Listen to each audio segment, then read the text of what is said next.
Capítulo 1. El peso invisible de la palabra. La voz humana tiene el poder de construir imperios o de reducirlos a polvo, pero en un mundo saturado de ruido, ese poder parece haberse diluido entre frases lanzadas al aire sin dirección, promesas que se evaporan en segundos y discursos que se olvidan antes de que termine el aplauso. Lo que la mayoría no entiende es que hablar con poder no significa hablar más fuerte o más rápido, sino hablar con una carga invisible que el oyente puede sentir incluso antes de procesar el significado de las palabras. Esa carga es la suma de tu credibilidad, tu claridad, tu convicción y tu presencia. Sin ella, tu voz es solo viento, con ella, se convierte en acero. En la historia, las voces que permanecen no son las que más decibelios alcanzaron, sino las que supieron pronunciar lo justo, con la precisión de un cirujano y el impacto de un martillo que cae en el lugar exacto. Abraham Lincoln, enfrentado a una nación dividida, no usaba discursos interminables para imponerse, hablaba con una simplicidad cortante y una intensidad que convertía cada frase en una línea de fuego. Thomas Edison, cuando debía convencer a inversores para financiar ideas que aún parecían imposibles, no llenaba la sala de tecnicismos, sino que transmitía con tal convicción la visión de lo que vendría que hacía que los demás se vieran a sí mismos caminando ya en ese futuro. El peso invisible de la palabra se construye mucho antes de abrir la boca. Nace de la claridad mental, de saber exactamente qué quieres transmitir y por qué, de comprender que la comunicación no es un ejercicio de vanidad sino de propósito. Andrew Carnegie podía sentarse en silencio durante media reunión, observando, midiendo, dejando que los demás mostraran sus cartas, y cuando por fin hablaba, lo hacía con tal dominio del contexto y de la audiencia que sus palabras se convertían en el cierre natural de la negociación. Hablar con poder es imposible sin escuchar primero. No se trata de un consejo de cortesía, es una ley estratégica. Escuchar con atención te da la información que transforma un discurso genérico en un mensaje imposible de ignorar. Henry Ford no se limitaba a presentar máquinas, él escuchaba el pulso de la gente, las quejas de los trabajadores, las conversaciones de los clientes, y moldeaba su narrativa para conectar con lo que la gente realmente necesitaba, no solo con lo que él quería vender. Pero ese poder también exige disciplina. Las palabras que salen de tu boca son flechas que no regresan, una vez lanzadas, seguirán su trayectoria, para bien o para mal. Walt Disney lo entendía cuando cuidaba cada frase que compartía con su equipo creativo, no eran simples instrucciones, eran semillas que, plantadas en la mente de artistas y diseñadores, podían dar forma a mundos enteros. En una sola frase podía abrir un portal hacia un universo imaginario o destruir el entusiasmo de semanas de trabajo. Por eso, el primer paso hacia una comunicación magnética es comprender que tu voz no es solo sonido, es una extensión de tu pensamiento, un reflejo de tu carácter, en muchos casos, la primera impresión que dejarás en alguien que podría decidir tu destino. Cuando hablas sin pensar, estás dejando tu reputación al azar, cuando hablas con intención, estás diseñando tu futuro. Hablar con poder no es un don reservado a unos pocos, es una habilidad que se forja con práctica consciente, con la voluntad de afilar cada palabra hasta que se convierta en una herramienta precisa. Y como toda herramienta, puede usarse para construir o para destruir. El verdadero comunicador no busca impresionar con artificios, busca impactar con verdad. Sabe que un mensaje poderoso no se mide por su complejidad, sino por su capacidad de quedarse grabado en la memoria del oyente y de moverlo a la acción. El peso invisible de la palabra es, en última instancia, el resultado de un pacto contigo mismo, el compromiso de no desperdiciar tu voz en ruido, de no dejar que el hábito de hablar sin pensar erosione tu credibilidad, y de convertir cada intervención tuya, por breve que sea, en un acto de liderazgo.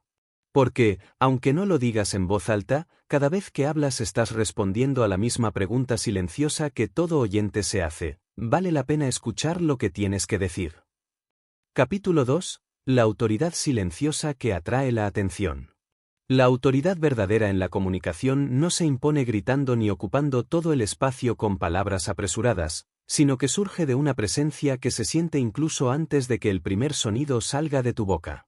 Porque el oyente percibe instintivamente si estás hablando desde un lugar de seguridad interior o si tu discurso es solo un intento desesperado por convencerte a ti mismo de lo que estás diciendo, y esa diferencia es tan clara como la que existe entre la luz del sol y el reflejo.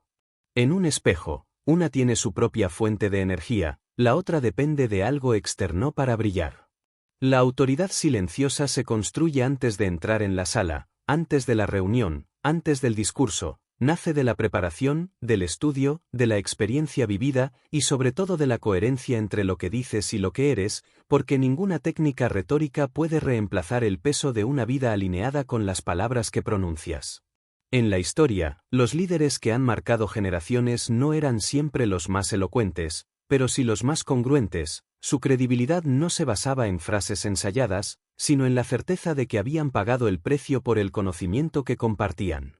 Abraham Lincoln, antes de cada discurso decisivo, pasaba horas leyendo, reflexionando y redactando, porque entendía que el poder de sus palabras provenía no solo de la emoción con la que las transmitía, sino de la solidez de la verdad que las sostenía. Y esa preparación silenciosa le permitía hablar con una calma que desarmaba a sus opositores y capturaba a su audiencia. La autoridad silenciosa también tiene que ver con el dominio de la energía que proyectas. Cuando entras en un espacio, la gente percibe si estás ahí para probar algo o si ya tienes la certeza de tu valor y lo único que buscas es compartirlo, y ese tipo de seguridad es magnética porque transmite que no necesitas luchar por atención, la atención llega hacia ti de forma natural. Andrew Carnegie podía pasar media reunión escuchando, sin interrumpir ni imponer su opinión, y aún así todos en la mesa sabían que cuando hablara, su intervención sería la más relevante, porque había cultivado una reputación de precisión y efectividad que le permitía ahorrar palabras y multiplicar impacto. Hablar con autoridad no significa aplastar las voces de los demás, sino integrarlas y elevar la conversación. Un verdadero comunicador no teme que otros hablen primero, porque sabe que su contribución no depende del orden, sino de la calidad.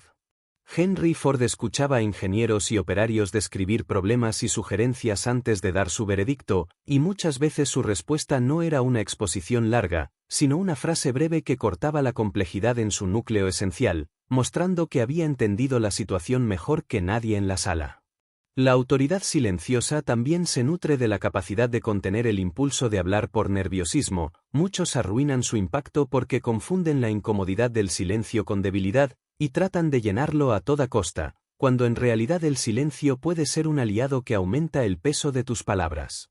Thomas Edison sabía esto y lo usaba incluso en presentaciones de alto riesgo. Hacía pausas largas antes de revelar un punto crucial, obligando a su audiencia a inclinarse hacia adelante, atrapada por la expectativa de lo que vendría. Quien domina la autoridad silenciosa no siente la necesidad de responder a todo ni de corregir cada error ajeno. Elige sus batallas verbales con el mismo cuidado con el que un francotirador elige su disparo, porque entiende que el exceso de palabras diluye el impacto, mientras que la palabra justa, pronunciada en el momento adecuado, puede cambiar el rumbo de una negociación, inspirar una acción decisiva o cerrar para siempre una discusión.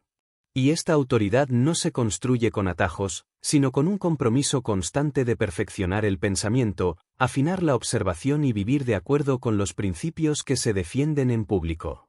Cuando llegas a este nivel, ya no buscas impresionar, buscas influir, ya no mides el éxito por la cantidad de veces que hablas, sino por la cantidad de cambios tangibles que provocan tus intervenciones. Tu voz se convierte en un recurso que no desperdicias, tu silencio se convierte en una herramienta tan poderosa como tu discurso, y tu presencia, incluso sin palabras, empieza a moldear el entorno. Capítulo 3. La claridad que derriba murallas. La claridad en la comunicación no es un lujo, es una herramienta de poder tan decisiva como una llave que abre puertas que de otro modo permanecerían selladas, porque en un mundo en el que la mayoría habla para llenar el aire y no para transmitir una idea precisa, aquel que puede expresar un pensamiento complejo en términos simples se convierte automáticamente en un líder de opinión, alguien que los demás buscan para que les ayude a ver con nitidez aquello que ellos solo alcanzan a percibir. Como una sombra.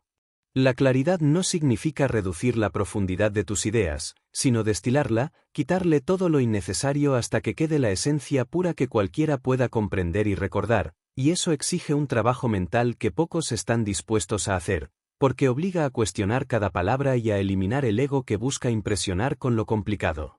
Abraham Lincoln, en la famosa dirección de Gettysburg, pronunció uno de los discursos más poderosos de la historia política en poco más de 2 minutos, y lo que lo hizo memorable no fue su extensión, sino la precisión con la que cada frase estaba diseñada para atravesar el corazón y la mente de quienes lo escuchaban. Esa capacidad de cortar a través del ruido y llegar directo al núcleo de un mensaje no es producto del azar, sino de una disciplina constante para pensar con claridad antes de hablar, y de la humildad de aceptar que lo que no se puede explicar de forma simple probablemente no se ha entendido del todo. En el mundo empresarial, Steve Jobs dominaba este principio como pocos. Podía tomar un concepto técnico extremadamente complejo y traducirlo en una frase que no solo explicaba el producto, sino que lo convertía en un deseo inmediato. Su célebre 1000 canciones en tu bolsillo no era solo marketing, era claridad absoluta. No hablaba de capacidad de almacenamiento ni de especificaciones técnicas, hablaba de una experiencia que cualquiera podía imaginar y desear. Esa claridad, respaldada por la confianza en su visión, derribaba la barrera de la incomprensión técnica y creaba una conexión emocional instantánea. La claridad también es un acto de respeto hacia quien te escucha, porque le ahorra la carga de descifrar lo que quieres decir, y en un mundo donde la atención es el recurso más escaso, este respeto se traduce en influencia. Henry Ford no intentaba convencer al público de la superioridad técnica de sus vehículos con largas explicaciones mecánicas, se limitaba a decir que quería fabricar un coche lo suficientemente asequible para que cualquier trabajador pudiera comprarlo, y esa idea, tan simple y poderosa, era imposible de olvidar. Pero la claridad requiere valentía, porque cuando te expresas de forma directa y sin adornos, te expones más. Ya no puedes esconderte detrás de palabras grandilocuentes ni de explicaciones evasivas. Thomas Edison, cuando defendía una de sus invenciones, no intentaba abrumar a su audiencia con todos los detalles del proceso, mostraba el resultado, explicaba el principio fundamental y dejaba que el impacto hablara por sí solo. Esa transparencia aumentaba su credibilidad, porque la gente sabía que no intentaba confundirlos, sino que quería que comprendieran. La falta de claridad es como una neblina que confunde a todos los que intentan moverse dentro de ella, y cuando alguien aparece con la capacidad de disipar esa neblina, se convierte en el punto de referencia, en la brújula que los demás buscan. Andrew Carnegie, en negociaciones complejas, evitaba el lenguaje ambiguo y las cláusulas confusas, hablaba con tal exactitud que no dejaba espacio para interpretaciones erróneas, y ese hábito no solo le ahorraba problemas, sino que hacía que incluso sus competidores lo respetaran por su franqueza. En definitiva, la claridad no es solo una cualidad de estilo, es un arma estratégica que transforma la comunicación en un puente sólido en lugar de un laberinto incierto, y quien la domina se encuentra en una posición de ventaja constante, porque mientras los demás luchan por ser entendidos, él ya ha ganado la atención, la confianza y la memoria de su audiencia. Capítulo 4. La visión que precede a la voz.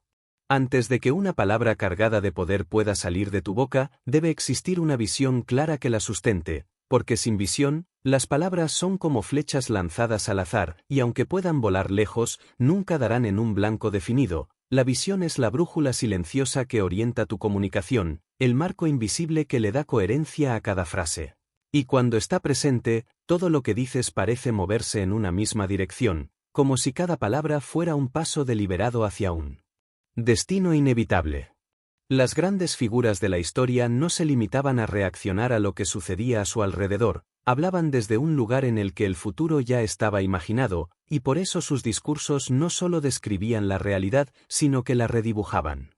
Walt Disney, mucho antes de que existiera el primer parque temático que llevara su nombre, ya hablaba de un lugar donde las familias pudieran vivir historias que hasta entonces solo habían visto en la pantalla, y esa visión era tan clara para él que, cuando la describía, quienes lo escuchaban podían ver los colores, sentir la música y caminar por las calles que aún no habían sido construidas. No convencía por la fuerza de sus argumentos técnicos, sino por la solidez y el detalle de la imagen mental que transmitía.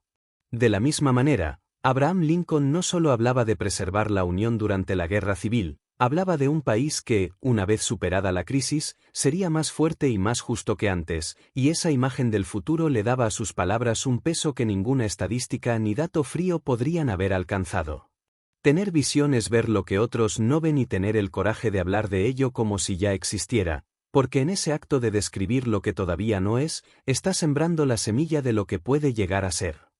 Henry Ford no esperaba a que el público pidiera coches asequibles, imaginó una sociedad en la que cualquier trabajador pudiera desplazarse con libertad y trabajó para que ese futuro se convirtiera en presente, y cada vez que hablaba de sus planes, no lo hacía como una hipótesis, sino como una certeza que solo necesitaba tiempo para manifestarse. La visión que precede a la voz también es un filtro que te impide desperdiciar energía en palabras que no te acercan a tu objetivo. Cuando sabes exactamente hacia dónde quieres llevar tu mensaje, dejas de hablar para complacer y empiezas a hablar para construir, y esa intención se percibe.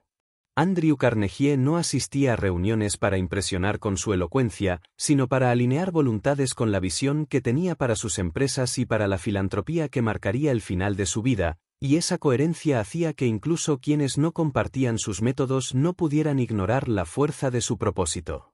Pero la visión, para ser verdaderamente efectiva, debe ser lo suficientemente grande como para inspirar, pero lo bastante concreta como para guiar. Una visión vaga produce discursos llenos de palabras bonitas pero vacías, mientras que una visión clara transforma cada frase en un ladrillo colocado con precisión en la construcción de un edificio que todos pueden imaginar.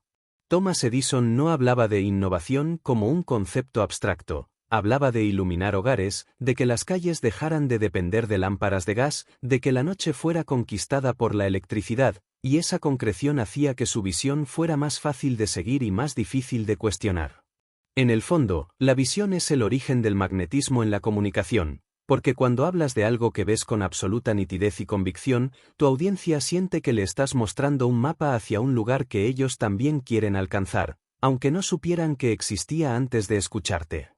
Y cuando logras que otros no solo comprendan tu visión, sino que la adopten como propia, entonces tu voz deja de ser solo tuya y se convierte en el eco de un futuro compartido que avanza con cada palabra que pronuncias. Capítulo 5. El propósito que da fuego a la voz. Toda comunicación que deja huella nace de un propósito que arde por dentro. Porque sin propósito, las palabras se vuelven una coreografía vacía que tal vez impresione por un instante pero que no tiene fuerza para permanecer en la memoria ni en la voluntad de quien escucha. El propósito es la energía invisible que carga cada frase con un sentido que va más allá del momento. Es lo que convierte un discurso en una llamada a la acción y una conversación en una chispa capaz de iniciar un cambio, y es también el factor que separa a quienes hablan para llenar un silencio de quienes hablan para encender una transformación. Un propósito claro actúa como un ancla que mantiene tu comunicación estable incluso en medio de las tormentas emocionales, porque sabes que no estás hablando para ganar una discusión pasajera, sino para mover una pieza en un tablero mucho más grande. Andrew Carnegie, cuando destinó la mayor parte de su fortuna a la construcción de bibliotecas públicas, no lo hizo para recibir reconocimiento, sino porque su propósito era que cualquier joven, sin importar su origen, tuviera acceso al conocimiento que a él le había abierto las puertas del éxito, y cada vez que hablaba de ello, su voz no transmitía caridad ni indulgencia, sino una convicción inquebrantable de que el acceso a la educación era un derecho que podía transformar vidas enteras. Ese fuego interno hacía que sus palabras no fueran solo información, sino una invitación directa a unirse a su causa. El propósito no se inventa sobre la marcha, se descubre y se cultiva, a veces a través de años de experiencia, fracasos y aprendizajes que van destilando lo que realmente te importa hasta dejarlo en su forma más pura. Walt Disney no hablaba de animación como una técnica, hablaba de contar historias que hicieran a las personas olvidar por un momento sus preocupaciones y recordar lo que se siente soñar, y ese propósito estaba presente tanto en sus películas como en cada reunión con su equipo. Por eso, incluso las tareas más técnicas dentro de su compañía estaban impregnadas de un sentido más grande que mantenía a todos alineados. Cuando tu voz está impulsada por un propósito auténtico, no necesitas manipular ni forzar a nadie para que te escuche, porque la gente reconoce instintivamente cuando alguien habla desde un lugar de verdad y no desde un interés superficial. Esa autenticidad es magnética porque en un mundo saturado de mensajes diseñados para vender algo, escuchar a alguien que realmente cree en lo que dice se convierte en un oasis de credibilidad. Henry Ford no se limitaba a promocionar coches. Hablaba de la libertad de movimiento, de cómo un vehículo podía abrir oportunidades que antes eran inaccesibles, y esa visión conectada a un propósito social le daba a su voz una autoridad que iba mucho más allá de la transacción comercial.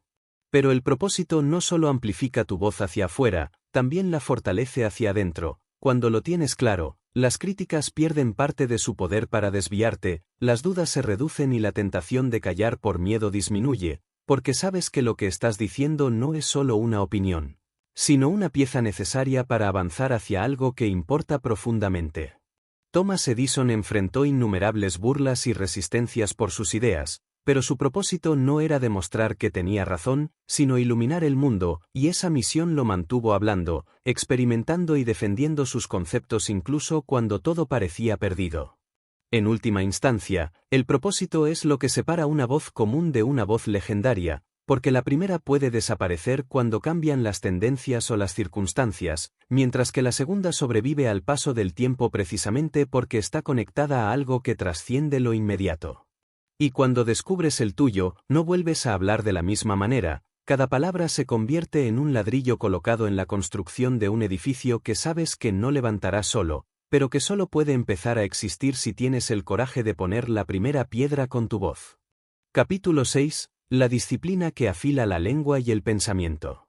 Ninguna voz, por fuerte o carismática que parezca, mantiene su poder a largo plazo si no está respaldada por una disciplina constante que refine tanto el pensamiento como la forma de expresarlo, porque la disciplina es el proceso silencioso y repetitivo que transforma el talento natural en una herramienta precisa, y sin ella, incluso la mente más brillante corre el riesgo de dispersarse en impulsos y de diluir su impacto entre palabras lanzadas sin control. La disciplina en la comunicación no significa hablar de forma rígida o artificial, significa tener un sistema de preparación que te permite entrar en cualquier conversación, presentación o negociación con la seguridad de que no dependerás de la improvisación para sostener tu mensaje, sino que llegarás armado con claridad, argumentos y control emocional, listo para moldear la situación en lugar de ser moldeado por ella. Henry Ford no se limitaba a pensar en su empresa como una máquina que producía coches, entrenaba constantemente su capacidad de explicar y defender su visión, porque sabía que en una industria tan competitiva como la suya, una mala comunicación podía costarle no solo ventas, sino alianzas y credibilidad. Su disciplina consistía en revisar ideas, anticipar objeciones y ensayar respuestas hasta que fueran tan naturales como respirar, de modo que, cuando se encontraba frente a un desafío verbal, su reacción no era fruto del azar, sino el resultado de un entrenamiento previo. La disciplina también implica dominar el tiempo y la energía que dedicas a tus palabras, evitando caer en la trampa de hablar simplemente porque puedes.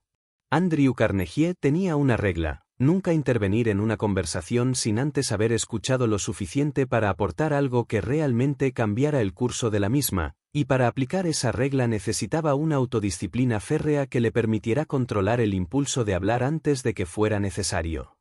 Ese control le daba una reputación de hombre medido, cuyas palabras siempre merecían atención, y esa reputación multiplicaba el efecto de cada una de sus intervenciones. El entrenamiento disciplinado no se limita a lo que dices, sino también a cómo lo dices. Thomas Edison, consciente de que su credibilidad como inventor dependía de su capacidad para explicar descubrimientos a públicos muy distintos, desde inversores hasta ciudadanos comunes, practicaba distintas formas de presentar la misma idea hasta encontrar la más efectiva para cada audiencia. Y esa flexibilidad solo era posible porque se imponía la disciplina de ensayar, analizar y ajustar, en lugar de confiar únicamente en su genialidad. La disciplina no siempre es visible para los demás, la mayor parte de ella ocurre en los momentos de preparación en soledad, cuando repasas mentalmente tus ideas, corriges tu lenguaje, lees y estudias para ampliar tu base de conocimiento. Walt Disney pasaba horas revisando guiones, afinando diálogos y ajustando secuencias, no porque dudara de su equipo, sino porque entendía que cada palabra, cada línea y cada escena debía estar alineada con la experiencia que quería provocar en el espectador. Ese trabajo meticuloso era la base de la magia que luego parecía fluir de forma natural en sus películas.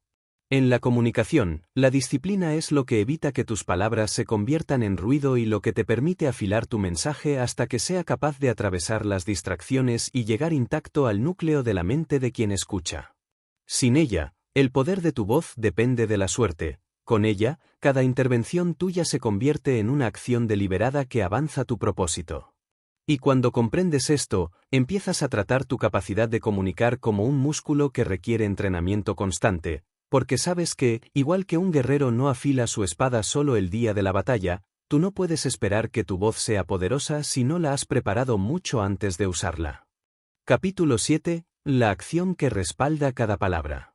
En cualquier terreno donde la comunicación sea una herramienta decisiva, ya sea la política, los negocios, el arte o el liderazgo social, las palabras que no están respaldadas por acción son como promesas escritas en arena frente al mar. Pueden ser hermosas en el momento, pero inevitablemente desaparecerán con la primera ola de la realidad, y por eso, la credibilidad más duradera no se construye en el instante en que hablas, sino en los días, semanas y años posteriores, cuando tus actos demuestran que lo que dijiste no era una maniobra retórica, sino una declaración de intenciones respaldada por hechos. La acción es el ancla que impide que tus palabras se pierdan en el viento, es el componente tangible que convierte el discurso en una fuerza capaz de moldear el mundo. Abraham Lincoln no solo habló de la abolición de la esclavitud, firmó la Proclamación de Emancipación y sostuvo su vigencia en medio de una guerra civil. Su mensaje se fortaleció no por la belleza de las palabras, sino por la magnitud de las decisiones que las siguieron.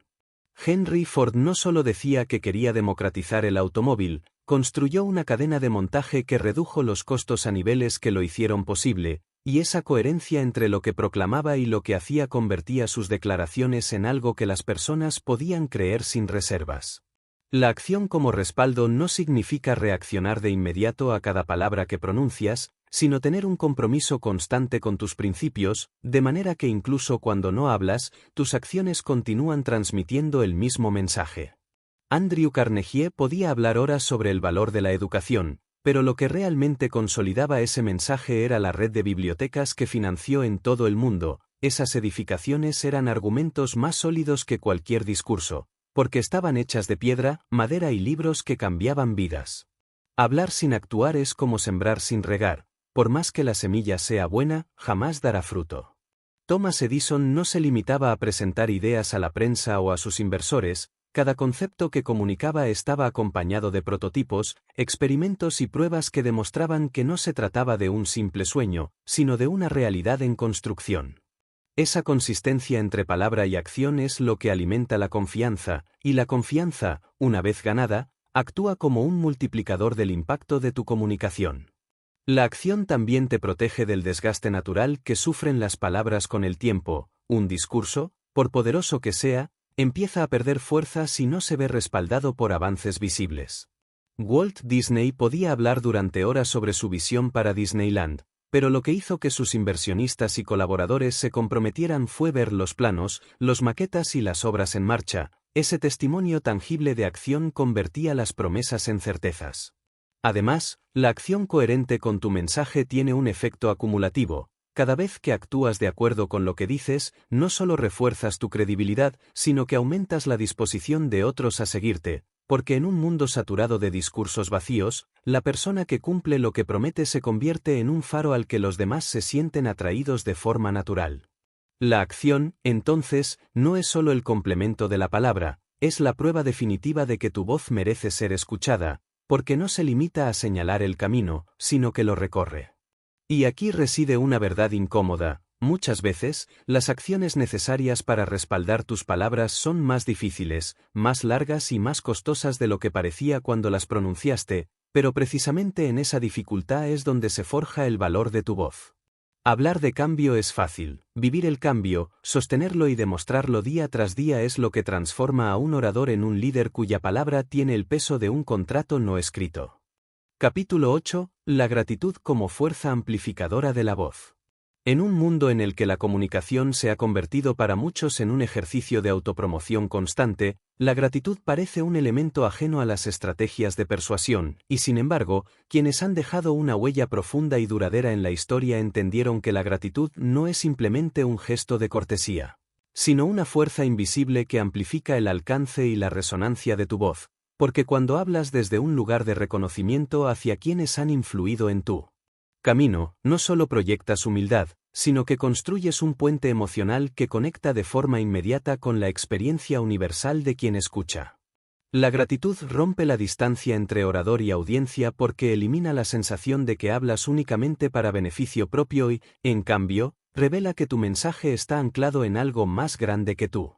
Abraham Lincoln, en varios de sus discursos más recordados, incluía referencias directas a las personas, comunidades y hasta adversarios que, de algún modo, habían contribuido al progreso de la nación, y ese reconocimiento no debilitaba su autoridad, sino que la reforzaba, porque demostraba que su liderazgo no era el de un ego aislado, sino el de un hombre consciente de que su posición estaba sostenida por la suma de esfuerzos colectivos. Andrew Carnegie, a pesar de amasar una de las mayores fortunas de su tiempo, hablaba públicamente con reverencia sobre sus orígenes humildes y sobre las oportunidades que otros le habían brindado cuando no tenía nada, y esa actitud no solo suavizaba la percepción pública sobre su riqueza, sino que aumentaba la receptividad de la gente hacia sus ideas filantrópicas.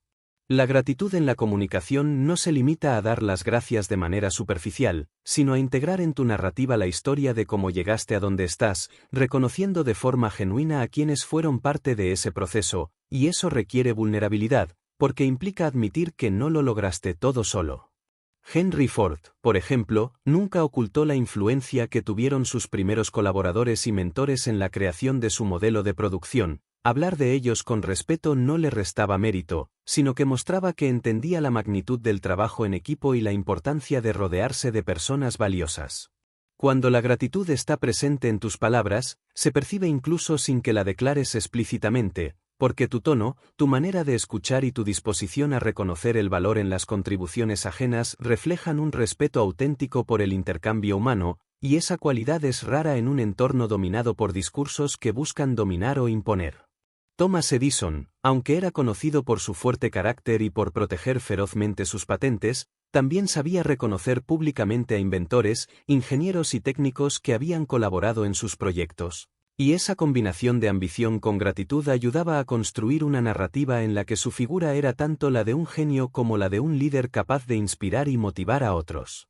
La gratitud no debilita tu posición como comunicador, al contrario, la eleva, porque te sitúa en un terreno moral más alto, desde el cual tu mensaje no se percibe como un intento de engrandecerte a ti mismo, sino como una contribución sincera a un propósito compartido.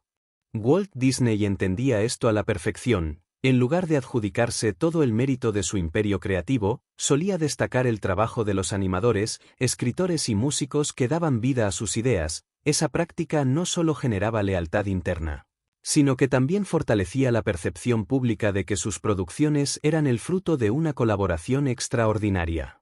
En última instancia, la gratitud en la comunicación actúa como un amplificador porque transforma la recepción del mensaje. Lo que podría ser percibido como arrogancia se convierte en inspiración, y lo que podría ser un monólogo frío se convierte en un diálogo emocional. Cuando reconoces con sinceridad el papel que otros han jugado en tu historia, estás transmitiendo un mensaje aún más poderoso que el contenido literal de tus palabras. Estás diciendo que el éxito es un viaje colectivo y que la grandeza, en cualquier forma que se manifieste, siempre está sostenida por más de una voz. Capítulo 9. La adaptabilidad como lenguaje silencioso del liderazgo. En la comunicación, como en la vida misma, la adaptabilidad no es una concesión que haces a las circunstancias, sino una estrategia consciente que te permite seguir influyendo incluso cuando el terreno cambia bajo tus pies, porque el orador rígido, aquel que se aferra a un único estilo, tono o argumento sin importar el contexto, acaba volviéndose irrelevante en un mundo que se transforma a una velocidad vertiginosa. La adaptabilidad en la voz no significa renunciar a tus principios ni cambiar tus convicciones para agradar, sino tener la inteligencia suficiente para reconocer que, si quieres que tu mensaje atraviese las murallas mentales de los demás, debes ajustar la forma en que lo entregas según las condiciones del momento, como un navegante que, sin alterar su destino final, ajusta las velas para aprovechar la dirección del viento.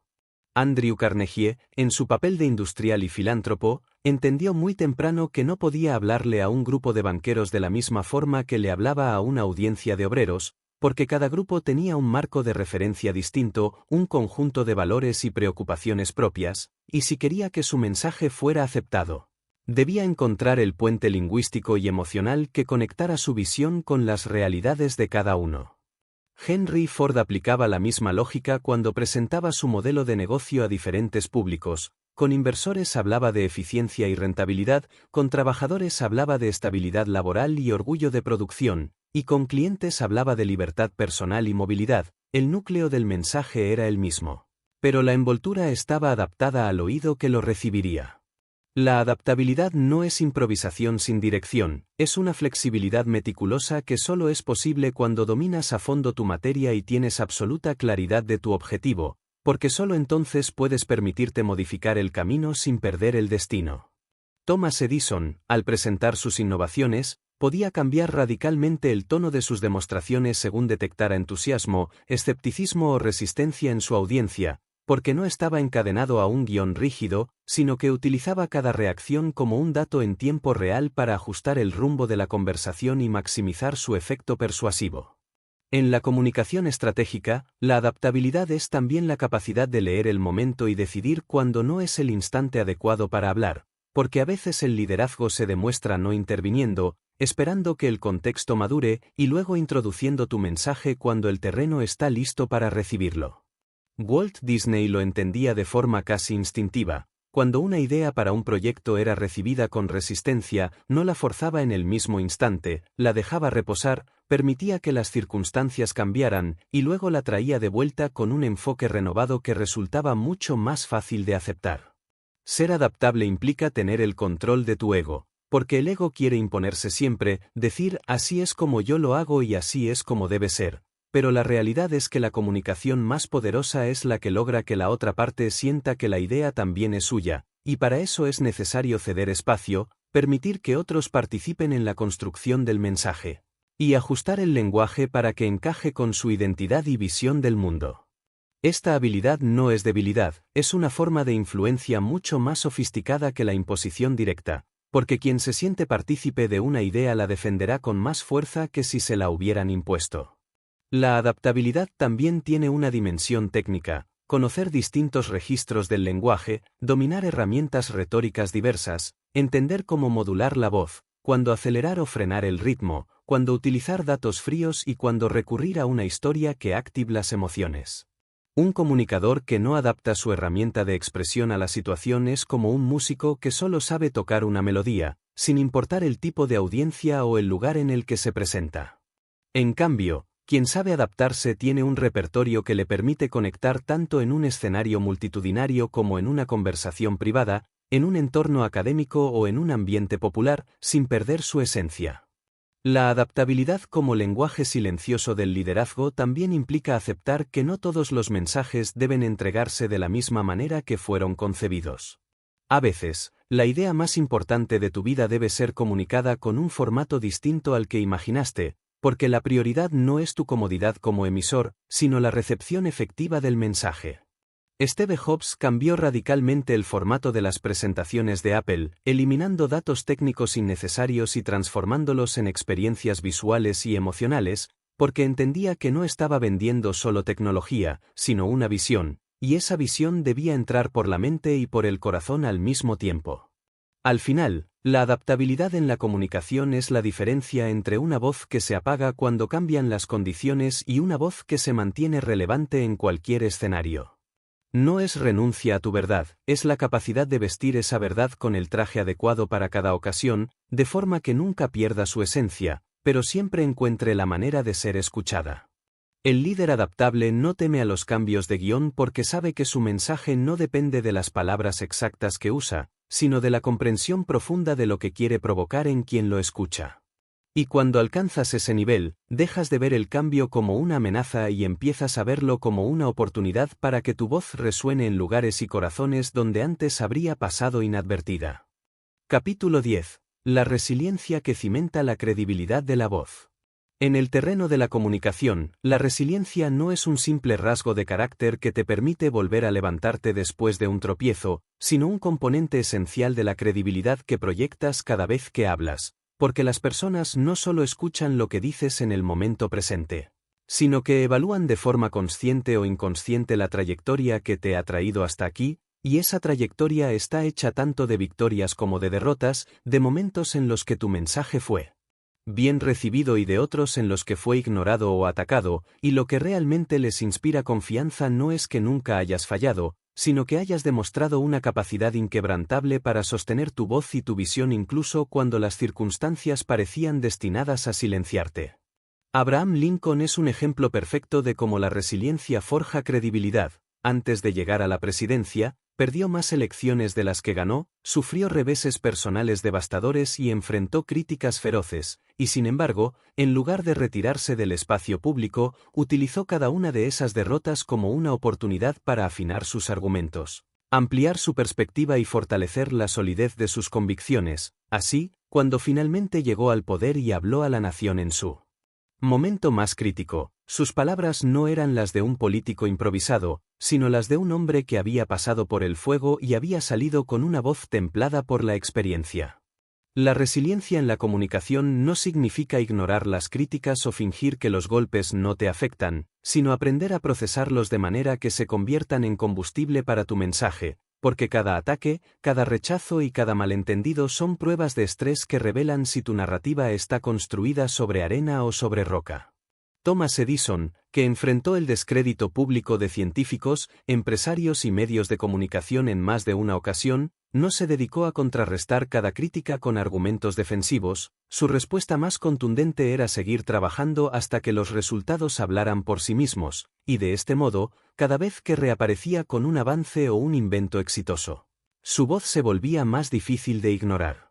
La resiliencia también es la que te permite mantener la coherencia a lo largo del tiempo, porque cualquiera puede pronunciar un discurso convincente una sola vez, pero mantener un mensaje firme y coherente durante años, adaptándolo a nuevos contextos sin traicionar su esencia, exige una fortaleza interna que no se improvisa. Andrew Carnegie, a pesar de las intensas críticas que recibió por sus prácticas empresariales, nunca dejó de hablar del valor de la educación y de la filantropía como pilares para el progreso social, y con el tiempo, esa persistencia hizo que incluso muchos de sus detractores reconocieran que había una consistencia real entre sus palabras y sus actos. En la práctica, la resiliencia comunicativa implica aceptar que habrá momentos en los que tu mensaje será ignorado o malinterpretado, y que tu tarea no es convencer a todo el mundo de inmediato, sino sostener la conversación el tiempo suficiente para que las condiciones cambien y tu voz pueda ser escuchada con claridad. Walt Disney enfrentó múltiples rechazos cuando presentó la idea de una película animada de largometraje, Blancanieves y los 7 enanitos. Y durante años, la industria lo calificó de ingenuo y temerario. Sin embargo, continuó defendiendo su visión con la misma pasión, hasta que finalmente la estrenó y demostró que no solo era posible, sino que podía convertirse en un éxito histórico, lo que de un día para otro transformó la percepción de su voz de soñador imprudente a pionero indiscutible. La resiliencia también te protege contra la tentación de modificar tu mensaje de forma precipitada cada vez que enfrentas resistencia, porque aunque adaptarse es una virtud, hacerlo sin criterio puede diluir tu identidad y tu credibilidad. La diferencia entre el comunicador resiliente y el oportunista es que el primero sabe cuándo ajustar la forma y cuándo mantener el fondo intacto, incluso si eso significa soportar temporadas de incomprensión. Henry Ford, por ejemplo, resistió años de escepticismo antes de que su modelo de producción en cadena fuera aceptado como la nueva norma industrial, y durante ese tiempo defendió su visión con argumentos, datos y ejemplos, sabiendo que la coherencia en medio de la adversidad es una de las señales más claras de fortaleza. En última instancia, la resiliencia en la comunicación es un pacto contigo mismo, el compromiso de seguir hablando, escribiendo o presentando tu visión aunque el eco tarde en devolver una respuesta, de sostener el timón verbal en medio de la tormenta, y de entender que la credibilidad no se gana el día que das un gran discurso, sino el día que demuestras que tu voz puede atravesar los meses o los años de resistencia sin perder fuerza. Y cuando llegas a ese punto, tu audiencia, aunque no esté de acuerdo contigo en todo, sabrá que tu palabra no es efímera, y ese respeto, una vez conquistado, es prácticamente imposible de arrebatar. Capítulo 11. El aprendizaje perpetuo como fuente inagotable de poder comunicativo. En un mundo que se transforma a un ritmo tan acelerado que lo que ayer parecía una verdad inmutable hoy puede convertirse en una anécdota obsoleta, la única forma de mantener viva y relevante tu voz es cultivar un aprendizaje perpetuo, no como una fase que ocurre en la juventud o como una actividad esporádica para momentos de cambio. sino como una práctica diaria y deliberada que te impide caer en la arrogancia de creer que ya lo sabes todo, porque esa arrogancia es el inicio silencioso de la irrelevancia. El comunicador que deja de aprender empieza, sin darse cuenta, a repetirse a sí mismo, a usar los mismos ejemplos, las mismas referencias y las mismas fórmulas que alguna vez fueron efectivas, pero que poco a poco pierden fuerza porque el mundo y las personas a las que se dirige ya no son las mismas. El aprendizaje constante no solo renueva tu contenido, también renueva la energía con la que lo transmites, porque cada descubrimiento, cada idea nueva, cada perspectiva distinta se convierte en combustible para la pasión y la frescura de tu discurso.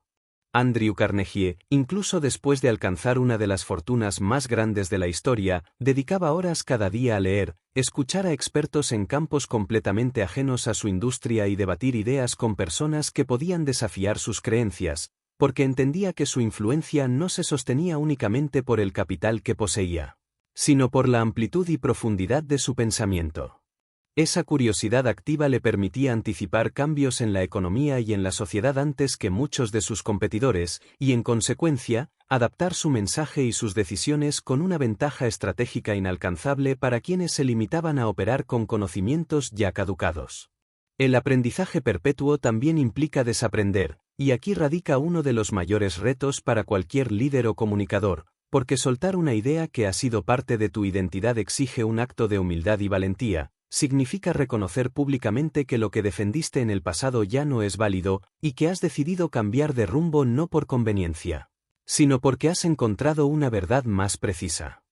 Henry Ford, por ejemplo, fue un defensor férreo del modelo de un solo diseño para sus vehículos, hasta que entendió que el mercado había cambiado y que su terquedad podía costarle la posición de liderazgo. Aceptar ese cambio y adaptarse requirió no solo visión empresarial, sino la capacidad de comunicarlo de manera que no pareciera una derrota, sino una evolución natural.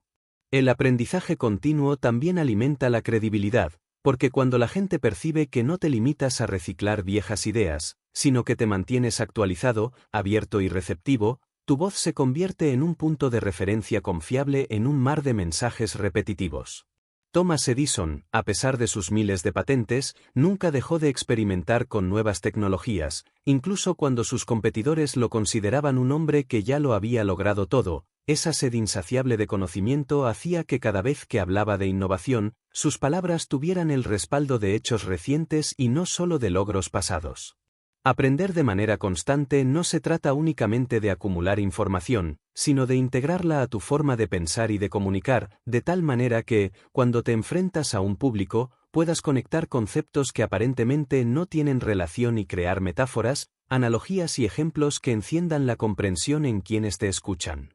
Walt Disney era un maestro en esto. Absorbía ideas de campos tan diversos como la arquitectura, la psicología, la ingeniería y la literatura, y las combinaba para construir mundos narrativos que no solo entretenían, sino que transmitían lecciones y emociones con una fuerza única.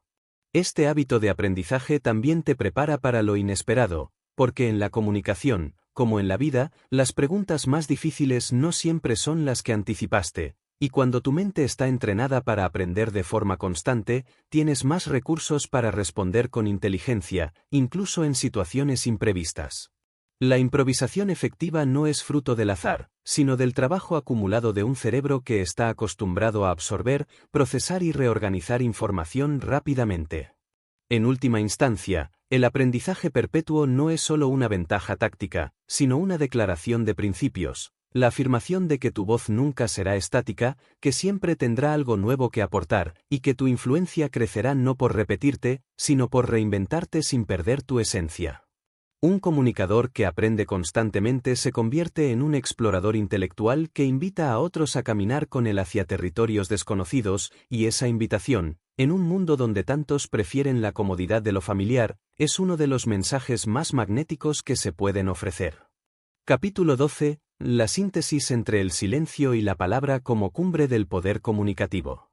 Llega un momento en el camino de todo comunicador en el que entiende que el verdadero poder de su voz no proviene únicamente de la calidad de las palabras que pronuncia ni de la intensidad con la que las defiende, sino de la sabiduría para equilibrar el momento de hablar con el momento de callar, porque la palabra sin pausa pierde su filo. Y el silencio sin propósito se convierte en ausencia, pero cuando ambos se combinan de forma estratégica, la comunicación se transforma en un acto tan preciso y contundente como el golpe de un maestro espadachín que solo ataca cuando la victoria es segura. La síntesis entre silencio y palabra es el estado más alto de dominio comunicativo, porque exige no solo la habilidad de construir mensajes claros, poderosos y persuasivos, sino también la capacidad de leer con exactitud el contexto, las emociones, las intenciones y los ritmos de la interacción para saber cuándo tu intervención tendrá el máximo impacto. Abraham Lincoln, en más de una ocasión, enfrentó a detractores que esperaban que reaccionara con rapidez y furia, y sin embargo, elegía el silencio, no como una señal de debilidad, sino como una táctica para permitir que las tensiones se enfriaran, que los argumentos del otro se agotaran y que el momento ideal para responder llegara con toda su fuerza. Y cuando por fin hablaba, cada frase resonaba con un peso acumulado por la espera, como si el tiempo mismo hubiera fortalecido sus palabras. Andrew Carnegie aplicaba una estrategia similar en las negociaciones más difíciles. Escuchaba más de lo que hablaba, anotaba mentalmente cada detalle y esperaba a que las piezas encajaran, de manera que, cuando intervenía, lo hacía con un mensaje tan ajustado a la situación que resultaba prácticamente irrefutable. Este dominio implica entender que la voz no es un recurso para derrochar, sino un capital que se invierte con inteligencia, y que la pausa bien utilizada puede ser más persuasiva que un torrente de argumentos. Thomas Edison, al presentar sus invenciones, sabía cuándo dejar que el asombro del público hablara por sí mismo, permitiendo que el silencio reforzara la evidencia visual antes de añadir una explicación. Esa coreografía entre mostrar, callar y explicar multiplicaba el impacto de su mensaje. En un mundo saturado de ruido, donde las personas sienten la presión constante de opinar sobre todo de inmediato, el comunicador que domina el arte de callar se convierte en una figura enigmática y magnética, porque cada palabra que decide pronunciar parece tener un valor mayor precisamente por su rareza. Henry Ford no asistía a reuniones para llenar el espacio con su voz. Su estrategia era dejar que otros se explayaran. Cuando él intervenía, lo hacía con afirmaciones que sintetizaban horas de discusión en una dirección clara y ejecutable. Y esa capacidad de condensar en pocas frases la esencia de un problema y su solución lo convertía en un líder cuya palabra era sinónimo de acción. Esta síntesis entre silencio y palabra también requiere un profundo control emocional, porque hay momentos en los que el impulso natural es responder de inmediato, ya sea para defenderte, para demostrar que tienes razón o para imponer tu punto de vista, pero ceder a ese impulso a menudo debilita tu posición. Walt Disney, cuando recibía críticas devastadoras sobre sus proyectos, rara vez respondía en caliente, prefería tomar nota, analizar y luego, en el momento adecuado, presentar avances que respondían a esas críticas de una manera mucho más contundente que cualquier argumento verbal. En lugar de gastar energía en discusiones improductivas, dejaba que su trabajo hablara por él, y su silencio se convertía en una expectativa que aumentaba el impacto de sus logros. Al dominar este equilibrio, tu comunicación adquiere una cualidad que trasciende lo verbal. Dejas de ser simplemente una fuente de información para convertirte en un referente cuya presencia, incluso en silencio, influye en el curso de los acontecimientos. La gente aprende a asociar tu voz con claridad, precisión y autoridad, y empieza a escucharte con un nivel de atención que no conceden fácilmente a otros, porque saben que si decides hablar es porque tienes algo que realmente importa. Y cuando llegas a este punto, la dinámica de tu comunicación cambia por completo. Ya no sientes la necesidad de llenar todos los espacios, ni de responder a todo lo que escuchas. Eliges cuidadosamente las batallas que vale la pena librar, y cada palabra que pronuncias se convierte en un acto de liderazgo. El silencio se convierte en la forja donde afilas tus ideas, y la palabra se convierte en el golpe preciso que marca el rumbo. Así, tu voz deja de ser un simple sonido en el aire y se transforma en una fuerza que permanece, que inspira, que dirige, y que, mucho después de que el eco se haya disipado, sigue trabajando en la mente y en el corazón de quienes la escucharon.